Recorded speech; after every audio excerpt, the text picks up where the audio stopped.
మీ ఎలాంటి వ్యాపార ప్రకటనలకైనా వెంటనే మా ఛానల్ సంప్రదించండి. మనతో పాటు ప్రముఖ ఆధ్యాత్మికవేత్త, జ్యోతిష్య వాస్తు పండితులు, లలితాదేవి ఉపాసకులు బ్రహ్మశ్రీ నానాజీ పట్నాయక్ గారు ఉన్నారు. గురువు గారితో మాట్లాడుతున్నాం. నమస్కారం గురుగారు. శ్రీమాత్రే నమః.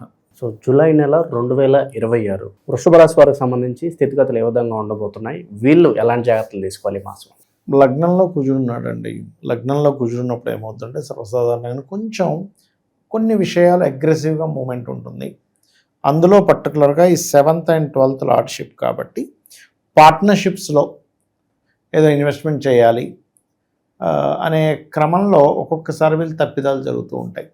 అందుకని పార్ట్నర్షిప్స్, ఈ ఫ్రెండ్స్తోని ఇన్వెస్ట్మెంట్ చేసే విషయంలోని కొద్దిగా జాగ్రత్తగా ఉండాలి వీళ్ళు. అయితే ఇక్కడ వీళ్ళు ఎట్టి పరిస్థితుల్లో కూడా ఏదైనా ప్రాపర్టీ కానీ, వాహనం కానీ, వస్తువు కానీ, బంగారం కానీ ఏదైనా కానీ 5వ తేదీ లోపలే కొనుగోలు చేయడం మంచిది. 5వ తేదీ వస్తే ఏమవుతుందంటే వీళ్ళకి చతుర్థ భావంలో ఈ గృహాలకి, స్థలాలకి, వాహనాలకి, లగ్జరీ ఐటమ్స్కి, ఆభరణాలకి కారకుడైన శుక్రుడు 4వ భావం కూడా వాటికి కారకం. శుక్రకేతువులు కలిసి ఉంటున్నారు. దానివల్ల ఏంటంటే కొనడం ఒక ఎత్తు అయితే ఆ థింగ్స్ని మీరు ఇంట్లో భద్రపరిచే విషయంలో కూడా చాలా జాగ్రత్తగా భద్రపరచాలి. ఆ థింగ్స్ వేసుకొని వెళ్ళేటప్పుడు కూడా ఒక్కోసారి మనం మిస్ప్లేస్ అవుతుంటాయి. అలా మిస్ప్లేస్ ఏమైనా అవుతుందేమో జాగ్రత్తగా చూసుకోవాలి. పర్టికులర్గా వీళ్ళు 5వ తేదీ నుంచి 31వ తేదీ వరకు వృషభం వారి ఈ యొక్క విషయంలో చాలా జాగ్రత్తగా ఉండాలి. అయితే ఇక్కడ లక్కీ ఇంకొకటి ఏంటంటే ఈ బుధుడు 3లో ఉండేటువంటి బుధుడు ఎవరైతే ఉన్నారో ఈ 3లో గురువుతో కలిసిన బుధుడు వక్రించుకుంటూ 8వ తేదీ 2లోకి వస్తున్నాడు. సో 8వ తేదీ 2లోకి ఎప్పుడైతే వస్తున్నాడో కొంచెం ఫైనాన్షియల్గా గ్రోత్ పెరుగుతుంది అక్కడ 8వ తేదీ నుంచి. కాకపోతే ఇక్కడ కొద్దిగా రవి 2వ స్థానంలో ఉంటున్నాడు కాబట్టి కొన్ని అసర్ట్స్ విషయంలోనది కొంత విభేదాలు వచ్చినప్పటికీ ఏదైనా కొంచెం 15వ తేదీ వరకు 16వ తేదీ వరకు రవి 2లో ఉన్నందుకు కొంత బాగుంటుంది చెప్పాలంటే. కానీ వృషభం వారికి ఏదైనా లగ్నంలో కుజుడున్నందుకు, చతుర్థ భావంలో శుక్రకేతువులు ఉన్నందుకు ఈ యొక్క విషయంలో మాత్రం ఖచ్చితంగా జాగ్రత్త వహించాలి. ఇది భూములు, స్థలాలు, గృహాలు, బంగారం ఇలాంటివి, నెక్లెస్లు ఇలాంటివి తీసుకునేటువంటి విషయంలో. అలాగే మరొక విషయం ఏంటంటే 3లో గురువు ఉన్నాడు కాబట్టి సర్వసాధారణంగా 7వ స్థానాన్ని వీక్షిస్తాడు కాబట్టి వృషభం వారికి కొద్దిగా వివాహం విషయంలో స్ట్రెస్ ఉంటూ వివాహ సంబంధాలు కుదరడం కూడా జరుగుతాయి చెప్పాలంటే. అయితే వీరికి పర్టికులర్గా 5, 6 తేదీలు ఉద్యోగ సంబంధించిన విషయంలో తొందరపాటు నిర్ణయాలు పనికిరావు. 7, 8 తేదీలు వ్యాపార విషయాల్లో పనికిరాదు. మరలా 31వ తేదీ కూడా ఉద్యోగం విషయంలో తొందరపాటు నిర్ణయాలు పనికిరావు పర్టికులర్గా వీళ్ళకి.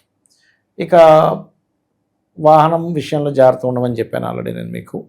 అండ్ ఇంకొకటి ఏంటంటే సంతానం విషయంలో కొన్ని శుభవార్తలు వింటారు 8వ తేదీ తర్వాత నుంచి వీరికి. సంతానం విషయంలోని షేర్ మార్కెట్లో ఉండేవారు అనుకోండి, అంటే ఏదైనా ఒక ఈ క్రియేటివ్ రిలేటెడ్ ఫీల్డ్స్లో ఉండేటువంటి వారికి బాగుంటుందని చెప్పుకోవచ్చు మనం. అయితే వీళ్ళకి సర్వసాధారణంగానే 3లో గురువు వెళ్ళినప్పటికీ లాభంలో శని మంచివాడే, సో డోంట్ వరీ. అలాగే అదేవిధంగా దశమంలో రాహు. సో ఎప్పుడైతే దశమంలో రాహు ఉన్నాడు, ఇందాక నేను చెప్పినట్టుగా 5, 6, 31 తేదీలు మాత్రం ఉద్యోగ విషయంలో జాగ్రత్తగా ఉంటే సరిపోతుంది. మిగతా అంతా కూడా దశమరాహు, లాభశని కూడా మంచివాడే చెప్పాలంటే. So no need to worry. వీళ్ళు ఎక్కువగా విష్ణు సహస్రనామాలు, లలిత అమ్మవారి ఆరాధన చేయడం చాలా మంచిది. అది ప్రధానంగా గుర్తుపెట్టుకోవాలి. అయితే ఇక్కడ ఇండియాలో ఉండే ఎవరైనా జాబులు చేయాలనుకుంటే కొన్నిసార్లు నైట్ డ్యూటీస్ అవి చేస్తుంటారు చూసారా, అలాంటివి సెట్ అవుతాయి వీరికి మామూలు కంటే కూడా. అయితే ఈ 7, 8 తేదీలు మాత్రం వీళ్ళు కొంచెం ఒక్కోసారి మనం చూడండి ఏదైనా వ్యాపారం చేస్తూ ఇంత ఎక్కువ లాభం వస్తుంది అంటే ఎవరో మాట చెప్పింది విని చేస్తూ ఉంటాం. 7, 8 తేదీలు వ్యాపార సంబంధించిన అంశాల్లో ఎటువంటి తొందరపాటు నిర్ణయాలు తీసుకోకూడదు. ఇది గురుగారు, అలాగే అవకాశాల గుర్తింపు పరంగా ఎలా ఉంటుందంటారు వీళ్ళకి గుర్తింపు ఉంటుందండి. కుజుడు లగ్నంలో ఉంది, ఎందుకంటే ఎలాంటి గుర్తింపు, అరే ధైర్యంగా మరి స్టెప్ వేసాడు అనేటువంటిది. కానీ ఎంతైనా కుజుడు కాబట్టి కొంచెం గొడవల జోలికి వెళ్లకుండా ఉండకూడదు. కొంతమంది ఏం చేస్తారంటే మిమ్మల్ని గుర్తిస్తున్నట్టుగా మిమ్మల్ని ఏదో రెచ్చగొట్టి అవతల వాళ్ళ మీద గొడవలు పంపిస్తూ ఉంటారు. కుజుడు లగ్నంలో ఉన్నాడు కాబట్టి ఆ విషయంలో జాగ్రత్తగా ఉండాలి. అందులో ముఖ్యంగా ఏదైనా ఈ వాహన ప్రమాదాలు జరిగినప్పుడు ఇట్లాంటివి కొంచెం ఎక్కువ ఉన్నాయి ఈ నెల వీళ్ళకి. కొంచెం ఆ విషయాలు అంటే ఏమీ లేదు, మనం అదేదో అయిపోతుందని కాదు, ఆ దానం ఇస్తే అది తొలగిపోతుంది. లేదా లక్ష్మీ గణపతి, నాకు డబ్బులు ఖర్చు పెట్టుకోలేనండి, డబ్బులు లేవు, ఇంట్లో కూర్చొని ఓం లక్ష్మీ గణపతి దేవి నమః అనుకోమనండి, సరిపోతుంది. కుటుంబ వ్యవహారాల పరిస్థితి ఏంటంటే ప్రేమానురాగాలు కావచ్చు, కుటుంబం బాగానే ఉంటుంది. 8వ తేదీ నుంచి ఎప్పుడైతే బుధుడు వక్రించి వెనక్కి వస్తున్నాడో కుటుంబ వ్యవహారాల విషయంలో చాలా చాలా బాగుంటుంది. గురుగారు, ఈ జూన్ జూలై నెలలు అనగానే మనకి అకాడమిక్ ఇయర్ స్టార్ట్, అవునండి, అవును, స్కూల్స్ కాలేజెస్ అడ్మిషన్స్ జరుగుతూ ఉంటాయి. అవునండి. మరి విద్యార్థులకి సంవత్సరం అంతా కూడా విశేషంగా కలిసి రావాలంటే అద్భుతమైన పరిహారం ఏదైనా తెలియజేయండి. తప్పకుండా అండి, మంచి ప్రశ్న వేశారు. ఎందుకంటే విద్యార్థి దశలో తీసుకునే స్టెప్పే వాళ్ళ జీవితంలో ఒక మంచి యోగాన్ని ఇస్తుంది. అంటే నువ్వు చిన్నప్పుడు చాలామంది చూడండి, డాక్టర్ చదువుదాం అనుకున్నాను, యాక్టర్ అయ్యాను, డాక్టర్ చదివి యాక్టర్ అయ్యాను అంటాడు. లేకపోతే ఇంకోటి ఏదో చదివానండి, హోటల్లో నేను మేనేజర్గా చేస్తున్నాను. ఇక్కడ ప్రాబ్లం ఎక్కడ వస్తుందంటే వీళ్ళకి ధనయోగము విద్యాయోగము రెండు దేన్ని సూచిస్తున్నాయో తెలుసుకోవాలి, వృత్తి యోగాన్ని.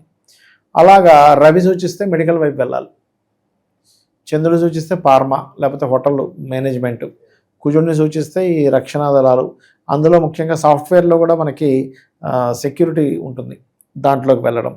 బుధుడైతే మీడియేటింగ్ రిలేటెడ్, టెక్నికల్ రిలేటెడ్, గురువు అయితే గురుత్వ సంబంధించిన టీచింగ్ రిలేటెడ్, శుక్రుడు అయితే ఫ్యాషను, శని అయితే ఓన్లీ జాబ్ ఏదో చేసుకుని చిన్న జాబ్ చేసుకుంటూ ఉండడం, రాహుకేతువులు అయితే కాస్త సాఫ్ట్వేర్, కేతువు అయితే పర్టికులర్గా స్పిరిచువల్ రిలేటెడ్.